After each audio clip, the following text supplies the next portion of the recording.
پیاری آزادی. یاد ہے وہ دن جب اس کرۂ ارض پر دو ملکوں نے حلف اٹھایا کہ اب کبھی غلامی نہیں کریں گے، لیکن میں نے کہا تھا نا کہ اب اگر اس کے نمبر کم آئے تو اب اس خرافات کی میرے گھر میں کوئی جگہ نہیں ہے. اس دن کسی کا دل ٹوٹا، کسی کے خواب، تو کسی کی منزل کو نظر آتش کر دیا گیا. اس سب کے بعد ان کا مقصد تو پورا ہو گیا. ایڈیٹ کہیں تھی. ہم سہم گئے، کبھی دوبارہ ان چیزوں کی طرف ہاتھ نہیں بڑھایا.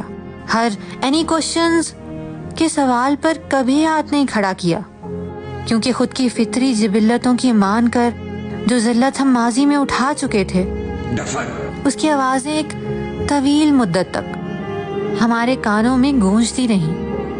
اس کے بعد سے بس حکم برداری کی، سیکھا کچھ نہیں.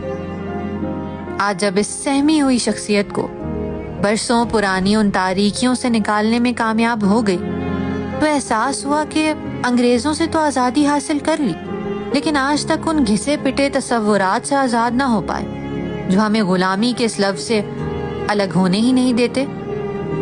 یا پھر آزادی تھی ہی ایک جانبدارانہ اصطلاح جس کا انگریزوں سے آگے کوئی مطلب ہی نہیں تھا.